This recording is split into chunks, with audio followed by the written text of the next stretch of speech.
Okay, Forbidden Door 2023 review. Now I'm making this very clear.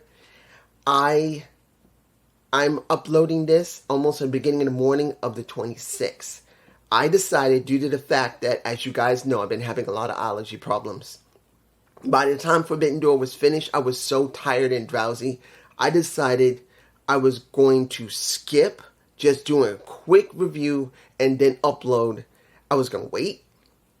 Probably take a little bit of a nap. I needed it because of how the medicine makes me feel. And then later, I would review most of the show. Parts that I felt maybe I might have been a little too drowsy and I was missing something. And then I was going to do the review then and then upload. That's the way I felt. It was better for me personally. As you can hear that I'm still sinusy. So, I gotta say this before I get into this review, which I have no idea how long it's going to be. Surprisingly good is the title, but too long. I'm telling the truth that next to the kickoff show, which I did not see Chaos versus Mobile Affiliates. I didn't see it. I missed it. Now I know on YouTube you can just replay, but I decided I was too drowsy to do that. And I did see it. And technically, I don't remember who won, even though I have watched it. I spent the last 2 hours looking over most of the show. Now that I'm awake after the medicine's worn off and I'm still nasal. But I'm telling you this. When you see the show, it was surprisingly good. The wrestling was good. Most of the storylines from most of the wrestlers you know from AEW were good. Some of it spilled over from New Japan Pro Wrestling. The people they know were also decent, not great. But the show was too damn long. From 7 until 12. 7, 8, 9, 10, 11, 12. What is that? Let me do that again. 7, 8, 9, 10, 11, 12. That's a lot of hours. WWE does that garbage. Yes, I know New Japan Pro Wrestling does it even longer, but we're talking about AEW does not need to go that far. In fact, I think it would have been better if they did night 1 and a night 2.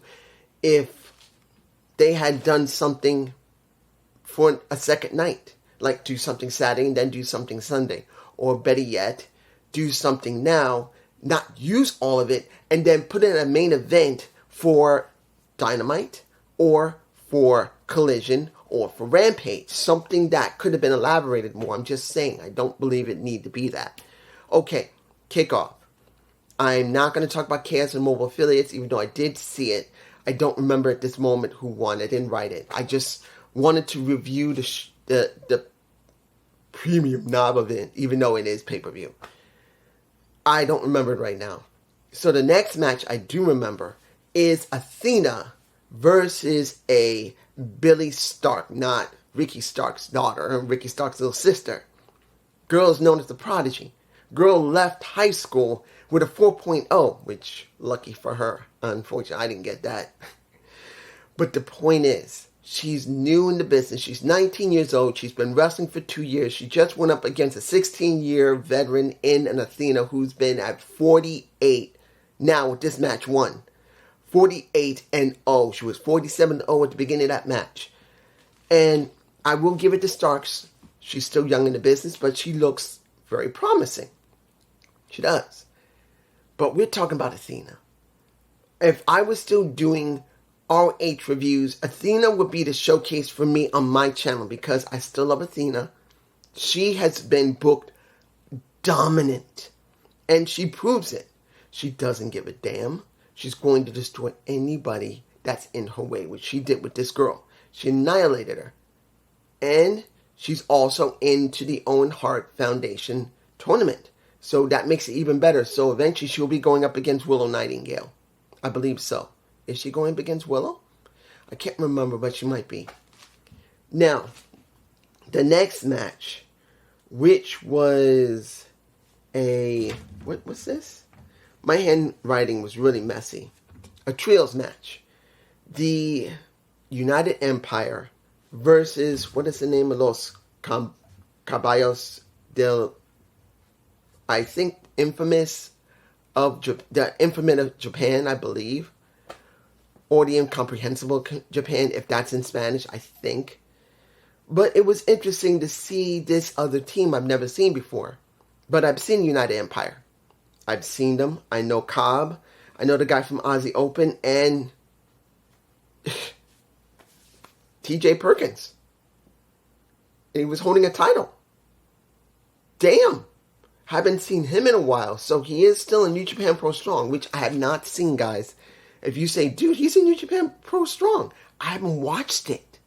So I don't know. Like I said, I don't know most of these people here that are in Japanese. I don't know them very well, or barely at all, other than what I've seen them either on Impact or AEW.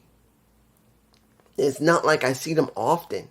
And it's not like I have either the time to check out New Japan Pro Strong or DDT for that matter because of Kateska. He was from DDT at one point, from what I understand. And I've been thinking about, I would like to see Pro Wrestling Noah because of the Great Muta being retired. He started that promotion, but I don't have time. And I have to find where I can look at a English version of it, even though it does exist. In the end, it was the United Empire who won. I'm not surprised. They were more recognizable, and that's what I thought was going to happen. For me personally, I'm actually glad to see TJP not being jobbed out. After all the years he worked in Impact Wrestling, he went to WWE in NXT.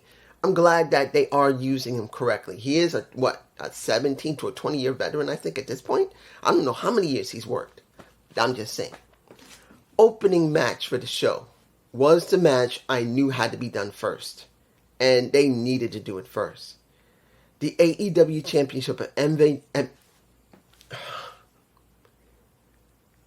let me give it to you like this. I believe his first name is Tetsuya Tanahashi. Many-year veteran. He has charisma. He has the ability to lead a match. He looks good for his age. He's 46. But, as I said before, he was not good due to the fact I thought it was his back. It probably is his back with his knees. His knees are shot. His knees were completely fucked up. You can see from his performance, he tried to rise to the occasion. And for a few moments during the match with MJF, he did. And MJF did his best to really try to make himself look good. And Tanahashi, which he himself also started messing with his, left knee? Or was it I think it was left.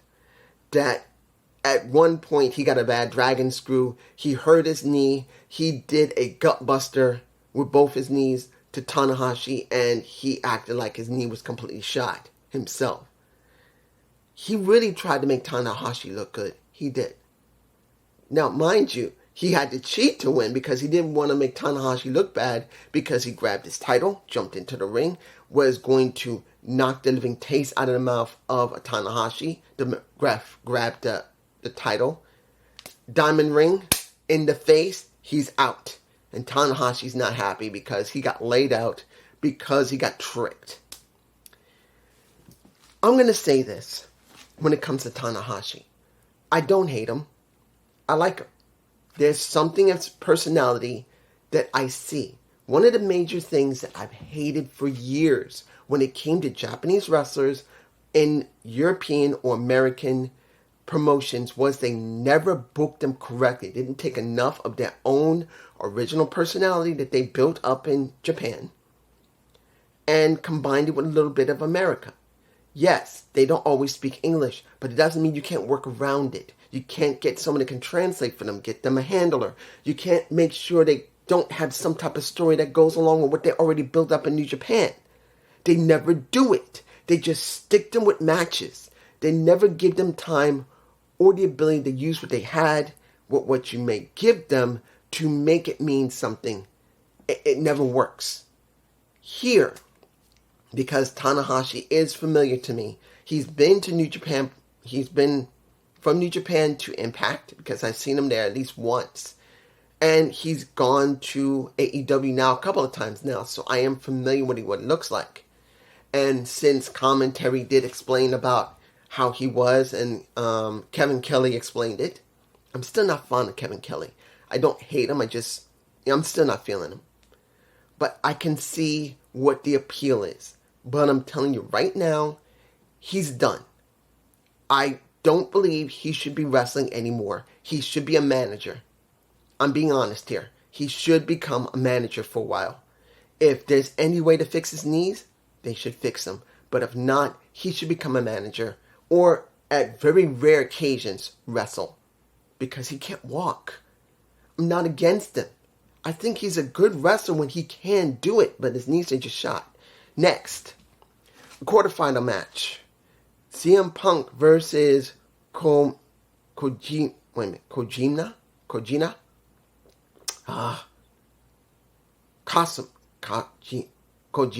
I believe that's his name. Kojima. This is a quarterfinal match for the Owen Hart tournament. I will tell you this match was way better than the MJF and Tanahashi match. It just was. It flowed better, even though Tanahashi kind of looks like his knees and back are a little screwed up too. They go so hard in Japan, a lot of them look like they're wearing themselves out way quicker than they should. But if I'm right, Kojima wasn't bad. Excuse me. He looked well. He was able to move quickly in the ring. He was able to keep up with CM Punk. He had personality. I actually liked the personality. And then here's CM Punk, which really made the match. Because, let's be honest, we knew that CM Punk was going to be booed. The crowd there, and most crowds are still not fond of him, what has happened. Get over it. He is working for AEW. Whatever issues they generally have worked out. And if you haven't heard, because I know people are going to still say, dude, haven't you heard the reports from Meltzer? If you haven't looked at Just Alex's video, where literally Just Alex is now having a problem with Dave Meltzer, where Dave has been consistently inaccurate with his reporting, and Alex basically told him, dude, you messed up. Look at this. And pretty much now Meltzer hates him and is messing with him. Don't buy it. Check the other outlets that are out there. Not just me. Just check the other outlets. Like NoDQ.com. There's several of them. I can't remember offhand right now. I am still a little sleepy. But there are other outlets than Dave Meltzer. He's not the be-all, end-all, and particularly that, like Ringside News gets it. Body Slam News. I believe BodySlam.net gets it as well, if that's the name of it, if I'm remembering correctly. They're reporting better than he is. So most of what's been going on is not true. I'm telling you right now, CM Punk is not having a major issue in the company. He's just not. Neither are the Bucks. So when it comes down to it, when you see this, people booing him, get over it. I knew he wasn't going to be fired, and I knew he wasn't going to quit. So when you see this match and the people hate the living fuck out of him, it was a beautiful thing to watch. It was more boos than cheers. They were cheering CM Punk a little bit, but he was hated. So him doing a heel turn eventually won't be a problem. And he'll lean into it, which he should. Lean into what he is, which I do believe he will. He did win the match by the Anaconda Vice because he tried to use the go to sleep on Kojima. I think that's his name, Kojima. He couldn't get it done, so he went straight into the Anaconda Vice and made him tap out. No one usually would tap out, and he made him tap. So that was a little bit of a surprise to me. After what they kept saying during the match, that he was that tough, that he would never quit, but he had no choice but to tap. That's all right. It doesn't hurt his reputation in New Japan Pro Wrestling, and it's not going to hurt him in AEW, particularly if Kojima comes back, if that's his name. I believe it's just Kojima. Next, the match that was the third best match of the night for me personally. The international title, the AEW International Championship, in its fatal four-way. Orange Cassidy, Jack Saban Jr., Sabata, and Daniel Garcia. The one who looked the best in that damn match would be, and understand, Sabata has a title. He's the pure champion. Orange is the international champion. And Zack Saban Jr. is the TV champion, the IWGP. They're all three champions. Garcia was, how can I say this? He was not the best one there. He wasn't. The one that looked the best was Zack Saban Jr. But I gotta say this about Garcia because he is trying to incorporate being more of a pro wrestler that WWE would want than what AEW would want. He's trying to take a little bit of both and make something new. He's a little sloppy still at it, but you can tell that he makes the best sense. He looks the most interesting there, not taking nothing from Sabata. Sabata's a beast. The way he is, I can understand when he basically headbutted someone for real and almost killed himself with a super bad hematoma in his skull. He just is that aggressive. I like that. Zack Saban Jr. was better than Orange Cassidy, but in the end, what do we get? We got Sabata doing the PK. I believe that's his name. That's the name of it. Was it KP? It looked like just a kick straight to the face. And Orange literally threw a Sabata out the ring and picked up the win because no one expected him to win. And essentially, after it was over, Sabata and Orange shook hands. But to be honest, I don't want to see Orange shake hands anymore. I want to see him turn heel because he's prone. People would boo the living fuck out of him. It would be nuclear heat. That's how much people would not like to see Orange turn heel. And the way he's acting is heel-like. There's no way around it. It's not just that he's trying to win and survive. He looks like he's turning heelish. I want to see it. That's just me. You guys down below. Alright. Here was the best match when it comes to the story of it. Then just the in-ring of it. That is the IWGP World Heavyweight Championship title match between Jungle Boy and Sanatia.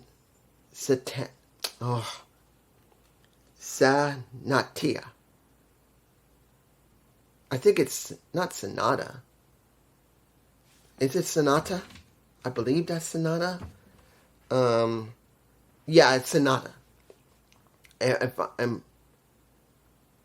Oh, wait a minute. I said that Sabata was Sonata. I'm sorry. I got Sabata and Sonata mixed up. So, flip it. Sabata was in the Fatal 4-Way and Sonata's here. I'm so sorry if anybody sees this. I'm sure I might leave a little something here because I am going to do some editing. I'm going to say, I screwed up. It's Sabata. Sorry about that. I am still drowsy. This match was a good match. I'm not saying it was bad. It was good. It was aggressive. But the key of the entire match was not what happened in the ring, what was going to happen after the ring. Because there was no way Sonata was going to job here. There was no way. And I don't expect him to job. He had to win. It made sense. He had to win. Because I didn't think Jungle Boy is ready for a type of title like that for New Japan Pro Wrestling anyway. If they thought that he can go back and forth both companies, he's not ready yet. He just isn't.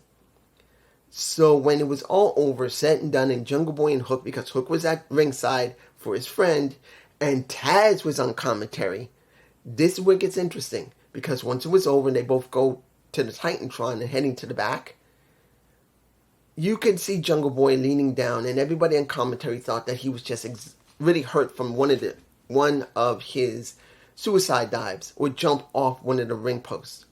But it wasn't. He was just so pissed that he lost again. Another title shot. And you see Hook, who's holding a mocked title, as some people would say it.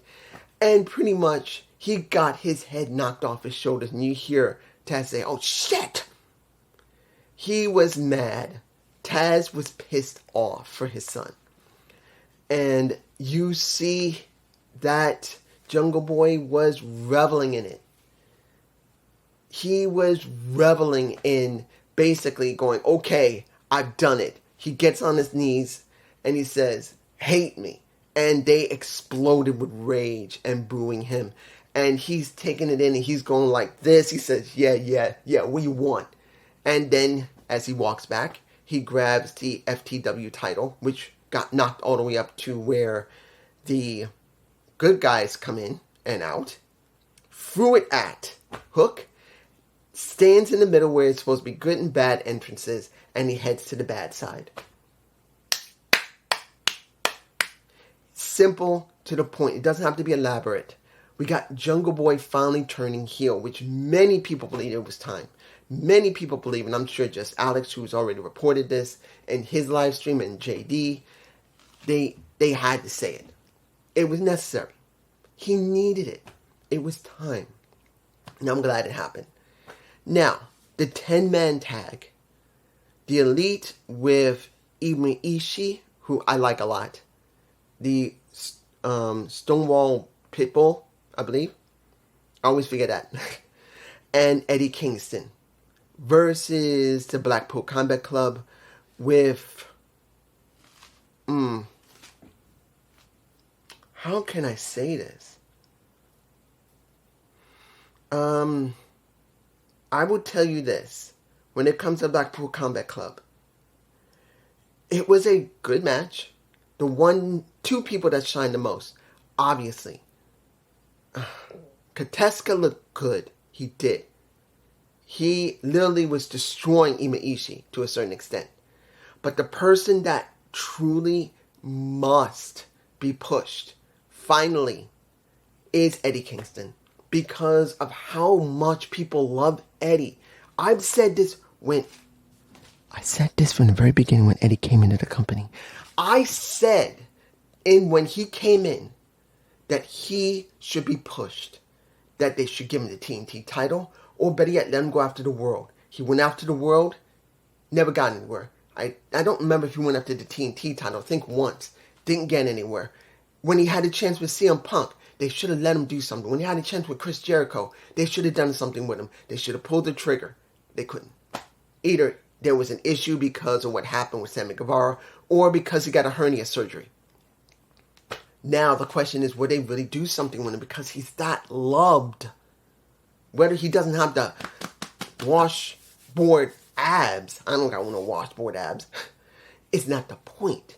He is that beloved. He should be pushed. He should be pushed to a TNT title picture. He should be pushed to the world title picture. He should be given the international championship. It don't matter. Give him something. I'm just saying. In the end, it was... do I believe it needed to happen that way? By pinning... the way it looked, seeing that the Elite did win, and even though Eddie Kingston did save Moxley, he was so angry. The Elite are trying to say, dude, we understand, and he's shoving them off. The only one he would be allowed near him is Emi Ishii. He didn't want to go up against Moxley, but he hates Claudio, and he doesn't like the Elite either. The only one he liked there was Emi Ishii. And it was a good story. For me personally, the story of Eddie Kingston could be elaborated and he could be pushed into the main title and they will love it. But do I believe Tony will do it? No. I just don't. I don't believe he'll do it. Okay, the AEW World Championship for the women. I believe... I'm going to give it to you like this. The problem I had with this match was not the match quality. It was fine. Willow Nightingale and Toni Storm were really good. They knew what they were doing. The problem is there's just no story for the Outcast. And Willow, I mean, she is the New Japan Pro Strong champion. But with her only being able to defend on New Japan Pro Strong, at least as far as I know, she needs to defend it on AEW RH TV. Now, I don't know if she's defending RH because I've not been able to see it for weeks due to the fact of so many... guys, all that happened with all the pay-per-views and Collision coming out, I've had no time to even look at ROH, let alone review it. So, it has not been possible for me. So, I don't know how things have been going. So, it was an interesting thing to see. To see that since she won it from Mercedes Moné, and I was kind of hoping that Mercedes Moné would show up, but she's probably still hurt since she broke, I think, her ankle or her foot. It just feels like it needed more. Doesn't mean it was a bad match. It's just the stories behind them just still feel lacking. In the end, we got the Outcast ejected, and Saraya's back. She went away for a couple of weeks for some personal reasons. Probably stress. I mean, there's a possibility it might have been stressful for her that something was going on. Because let's be honest. Saraya needs to make sure she doesn't relapse into what she was doing before. Or, next to that, hurt herself because, remember, she still has a jacked neck. So she has to be careful not to go and mess herself up mentally or physically. She had to go away for a couple of weeks, come back. Now she's by the size of the outcast again. And in the end, I'm not surprised that Toni Storm won, even though the outcasts were ejected. But the question here is this. What are we going to get with the outcasts? Is Ruby Soho going to be pushed more now? Will Saraya be pushed more now? Don't know. They just basically came up like this with the OGs. They were the most developed, and then they stayed here. The OGs went like this. They're here, and now they're here. That's how it feels. They don't feel substantial anymore. There was something here when there was going to be a Super Bowl, barely a Super Bowl with the women.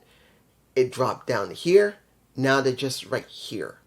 And I think they deserve better than that. All the women deserve better. They should have had a much more substantial storyline where the civil war between the OGs, the one from AEW, and the Outcasts, which could have had at least 10 women or 15 women in it, or 20 women, 10 on one side, 10 on another.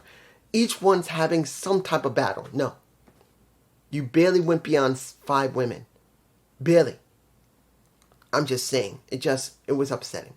Now, the match that was the second best match of the night. The IWGP US title with Will Ospreay and Kenny Omega. This one had the most strongest story from both AEW and New Japan Pro Wrestling. This is it. This is one of the most strongest stories I saw. But due to the fact of how the rest of the card, the remaining part of the card was, it comes out second. It was a great story. In fact, at one point you can see that Will Ospreay is leaning heavily on being a bad guy. He grabbed a Canadian flag from somebody, rubbed it in between his legs, and even dug it into his nose. It's not something that hasn't been done before, but the reaction of the crowd, which was great throughout the entire show, it really made the match special. Especially once he gets nailed and Kenny gives the flag to 2 kids who are now messing with a flag where a guy went like this and rubs it in between his legs and his dick. I'm just saying. In the end, because of Don Callis, and you guys tell me below, didn't one of those guys who was wearing a mask like this, didn't one of them kind of look like Ryback? Kind of look like Ryback? I'm not saying he was, but he kind of reminded me of Ryback. Kip, I can't remember his name, what he used to call himself. Kip something. It's been a while. He doesn't call himself that anymore. He calls himself Ryback. Legitimately. He changed his name, I believe. But still, I really do believe it looked a lot like Ryback. Not saying it was him. I'm just saying. But because of the little influence that Don Callis had, Kenny Omega lost. Did he lose? Yeah. Kenny Omega lost. And he lost his title. Will Ospreay is now the US IWGP US champion. I'm still a little loopy. Sorry. But I'll tell you this. If they have more of this, again, I wouldn't be against it. This could be one of the rare feuds that can go back and forth between AEW and New Japan Pro Wrestling at pay-per-views. Of course, either one can show up on the show and mess with them, but they don't have to wrestle. They just have to screw with each other until the pay-per-view. I think that would really be good. That's just me, guys, down below. The 6-man tag of the JS, Miru Suzuki, and the Sammy Guevara, Sting, Allen, and Nato. Now, interesting. Not Dito. And what was it? Naito? Natio. I believe that's his name. I'm sorry. If I'm messing up the names, I'm sorry. I don't recognize them, so I'm not going to get the names right. But was it an interesting match? It was interesting to see Natio come out and he's still wearing all white, just like the last time I saw him when he was on, what was it, Dynamite? Or Collision? I can't remember. And he came out all wearing white. He gets into the ring. His music is good. I like it. And he's literally taking the coat off, the coat with the cloak, taking off his unbuttoning his shirt, unbuttoning his pants. That's like a rip away pants. And I actually kind of agree. It's very rare to see someone like that. Angel Garza is like that. But Angel Garza does it when he reaches a certain point when it was an Impact, that when he got pissed off, he just whoop, like this. But not Tito. No. The way he did it, he's doing it methodically, slowly taking off his clothes to piss people off. And that's not a bad thing. It's interesting to see someone still has that type of style that they're trying to screw with people. Now, was he good in the ring? Not too bad. But he has a lot of personality, which I do enjoy. Messing with Chris Jericho and Sammy Guevara, copying them, just having an attitude. I find that okay. It's not one of the greatest I've seen, but it's not bad. In the end, what did we get? We get the faces winning, but it's like I want to see Sting versus a Chris Jericho. Now, when it came to Minoru Suzuki, he wanted a piece of Sting first, but he didn't get it. He was just screwing around. It was part of their plan. But honestly, wouldn't mind seeing Sting versus Suzuki, and I definitely would not mind seeing Sting versus a Chris Jericho. I just wish it could have been there. Their first real full interaction, not getting their asses whooped. And that is Chris getting his butt whooped by the other side, or the other side basically destroying Sting. I want to see them both in the ring and to go. Sting's in his late 60s, yes, and Chris is my age. He's 52. Well, I'll be 52 in about a month. Yeah, 52 in a month. But I want to see it. Because it's never happened. Then they need to have a one-on-one match at the next pay-per-view. That would be great. Maybe when they go to Europe and they go and do the show there, that would be great. But that's just me. Final match. That is Bryan Danielson versus Okada. The Rainmaker versus the American Dragon. This was because of how hot both Okada was and Bryan Danielson was the best match. I'm not saying I loved it, but as a story with a wrestling ability, that was the best. And I'm not even taking anything away from the rest of the show, but I truly do believe that this was the best. And I kind of wish that most of what was going on before the match had not happened. This is what a problem with the guys. I said it before and I'll say it again. The show was too freaking long. This should have been its own main event, and you didn't have to stack the card so heavily to make it so hard to make this the best out of the show. I'm making it the best because of how much of the story was between the two. People go crazy over the American Dragon because of his ROH history and WWE history. Then you got Okada, who has made his mark heavily as the Rainmaker. People just love and adore him. But I do believe it got hurt because of so much stackness in the show. And I'm sure they're going to say, dude, you got to be crazy. Yes, sometimes you can't have a huge amount of a good thing because it messes up something that you really want to make special. And here it hurt it. So much of this show was so over the top, it hurt the final match. It hurt it. It just did. And I'm not saying that it wasn't a bad match. It wasn't. It had the right story because both of them are considered the best. And they were trying to settle it. People loved Okada. People loved Bryan. And I'm not saying it was bad. But you look at the rest of the show, you cannot tell me 100% that some of these matches hurt the final match of the night. Because they were too much. They were cranked to 15. And this was cranked to 11. And the reason I say they're cranked to 15 because you had so many of them. You had one match that was really heavy. You got another match that was really heavy. And another match that was really heavy. When you look at Will Ospreay with Kenny Omega, that should have been his own main event. It should have been. It should have been his own main event. They booked too much, which hurts the final match. It brings it where it should be here, brings it down here. And that's not bad. But still, it's got to be stated. Now, I know there's going to be people going to say in my comments that, dude, this show was awesome. Yes, it was good. It was surprisingly good. But I'm telling you now, where the others won't say, they're going to say this with perfection. Fuck that shit. I'm telling you the truth. There's a way to balance a show. There's a way to balance. Sorry about that. My alarm went off. I forgot to turn it off. But there is a way to balance a show. There is supposed to be a way. It's not about booking the greatest characters. It's not about booking just the greatest matches. It's about balancing those characters and matches. So it builds up into something that is special. And what I used to say when I did my booking the wrestler, relevant. This hurt the relevancy of Okada versus a Bryan Danielson. I'm not saying it destroyed it. No. It just brought it down where it could have been this. It brought it down to here. In the end, Bryan Danielson won by tapping out Okada, which no one expected him to tap him out, but he won. He did it.